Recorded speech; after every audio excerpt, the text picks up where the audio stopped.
اور ایک اصول یاد رکھو، میں نے ابھی سبق میں بھی وہ اصول بیان کیا، مخالفین کی اصلاح ہو سکتی ہے، ضدیوں کی اصلاح کبھی نہیں ہو سکتی.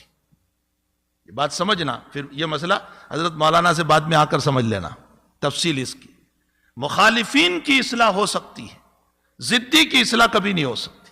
قرآن کریم میں اللہ نے جو فرمایا نا، ادعو الی سبیل ربک بالحکمت والموعظۃ الحسنہ وجادلہم باللتی ہی احسن، تو احسان کے ذریعے سے، اچھے طریق کے ذریعے سے، اچھے اخلاق کے ذریعے سے آپ مخالف کی اصلاح، جو آپ کا مخالف ہے آپ اس کی اصلاح کر سکتے ہیں احسان کے ذریعے سے، اچھے اخلاق سے.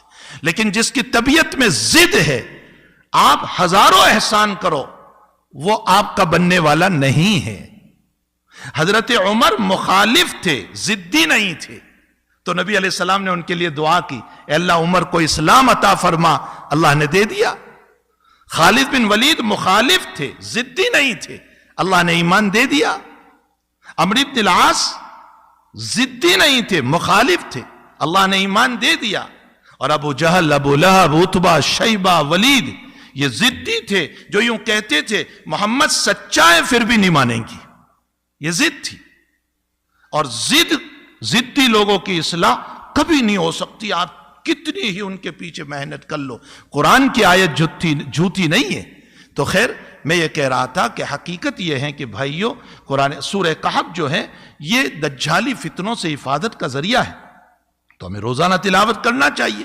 یہی وجہ ہے کہ ہمارے بعض اکابر کے معمولات جو ہیں وہ بہت عجیب و غریب رہے. امام ابو یوسف رحمۃ اللہ علیہ بسم اللہ کے عامل تھے. بسم اللہ کے عامل ہونے کا مطلب یہ ہے کہ روزانہ 12,000 مرتبہ بسم اللہ پڑھتے تھے. یہ بسم اللہ کے عامل تھے. مجدد الفسانی رحمۃ اللہ علیہ سورہ اخلاص کے عامل تھے.